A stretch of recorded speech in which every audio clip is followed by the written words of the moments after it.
ဟယ်လိုဆရာမရဲ့အကျော်ပြင်ဆရာမလားခင်ဗျာဟုတ်ပါတယ်ဆရာမတော့ဘေးအေဒီယာလောက်ပါရှိရလဲခင်ဗျာအင်းစိန်ဖောက်ကမှတ်တိုင်အနီဝါဦးလန်းထဲမှာပါဩဆရာမရဲ့ကျွန်တော်လေးဟိုစကားတစ်ခုလောက်မေးလို့ရပါလားခင်ဗျာဟုတ်ကဲ့ပြောပါရှင်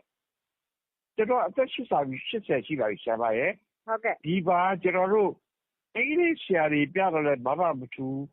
မြန်မာဆရာတွေပြတော့လဲဘာမှမထူးဆရာမရဲ့ဟုတ်ကဲ့ကျွန်တော်က၄ကျောင်းတောင်းတဲ့တော့လမ်းလျှောက်တိုင်းပါတယ်ဆရာမရဲ့ဟုတ်ကဲ့အဲ့ဒါဆရာမတို့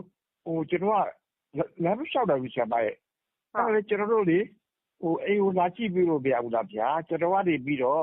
ကားတွေကြောပါပဲချီကျော်ကားတွေလည်းကြောပါပဲဆရာမရဲ့ဟုတ်ကဲ့ဟုတ်ကဲ့ကြောက်တဲ့အရေးရောင်လေးရှိတယ်ဆိုရင်တော့ကျွန်တော်အခါတစ်ထောင်ပဲလာကျွန်တော်လာခဲ့ပါမယ်ဆရာမရဲ့ဟုတ်ကဲ့ပထမတစ်ခေါက်တော့ကျွန်တော်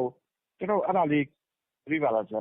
ကူကြည့်ပြပါလားဗျာဟုတ်ကဲ့အခုဘာမှနေရလဲမသိဘူးဘယ်မျိုးနယ်မှာလဲဟမ်ဘယ်မျိုးနယ်မှာနေတာလဲမသိဘူးကျွန်တော်ကြီးပြတဲ့ညာပေးတာပါမခင်ဗျာဟောကြီးမြင့်နိုင်ညာသေးနဲ့အလွှာတက်ရလားမသိဘူးဟုတ်ကဲ့ကားတော့တက်ရပါတယ်ခင်ဗျာငါလွှာတက်ရမလားဟုတ်ကဲ့ဆရာမကြီးဟုတ်ကဲ့တကယ်ဒီဖုန်းနံပါတ်လေးဆရာမမှတ်ပေးထားမယ်နော်ဆရာမစေကန်းဖွင့်နေရမနေ့7 နာရီကနေညနေ4 နာရီထိမလို့ပါနော်ဟုတ်ကဲ့ဆရာမဘာဒီလဲခင်ဗျာဆရာမအင်းစိန်ပါပါရှင်အင်းစိန်ဖော့ကဟုတ်ကဲ့ပဲကျွန်တော်တစ်ချိန်တော့စစ်ပေးပါလားဆရာမရဲ့ကျွန်တော်ဟုတ်ကဲ့ကူကြည့်ပေးပါဦးဘယ်လိုပါဘယ်ဆရာတဲ့သူဘသက်တာလို့ပါကျွန်တော်၄ချက်တော့တယ်စောက်ရတယ်ဒီလေးဆရာတွေကလည်းအားတယ်ဆိုကျွန်တော်အားပြီးတခါဝယ်ကျွန်တော်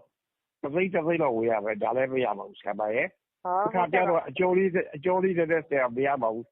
ဟုတ်ဘာရှင်းဆရာတွေကြလဲမရဘူးဆရာမရဲ့ကျွန်တော်လည်းစိတ်ကတော်ကြပါတယ်ခင်ဗျာဟုတ်ကဲ့ပါရှင်ဟုတ်ကဲ့ပါအခုလမ်းမလျှောက်နိုင်တာဘယ်လောက်ကြာသွားပြီလဲမသိဘူးကျွန်တော်က9 နှစ်ရှိပြီခင်ဗျာ9 နှစ်ခြေထောက်တွေကဒူးကောင်းတွေကကွေးနေတာမျိုးတွေခွေနေတာမျိုးတွေရှိလား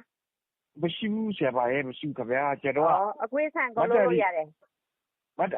ဒီစတိုးဆရာမရဲ့ကျွန်တော်ဗတ်တက်ပဲရတယ်ပြီးတော့၄ယောက်တက်ခွေးရတယ်ဆရာမရဲ့ဟုတ်ကဲ့ပါဆိုဆရာမအားတဲ့ရက်ကိုပြန်ပြီးဆက်တော်ပေးပါမယ်နော်အခုကစေကမနေ့7 နာရီကနေညနေ4 နာရီထိဖွင့်ရလို့ပါရှင်ဟုတ်ပါတယ်ဆရာမရဲ့ပါတယ်ခင်ဗျာဟုတ်ကဲ့ကျွန်တော်လည်းတစ်ချိန်တော့လာစစ်ပြီးလို့ဟုတ်ကဲ့ရောက်တယ်ဆိုရင်ကျွန်တော်ဘယ်တစ်ချိန်ဖြစ်ရောက်လာပါပါဆရာမရဲ့ဟုတ်ကဲ့ပါဟုတ်ကျေးဇူးတင်ပါဆရာမရဲ့ကျွန်တော်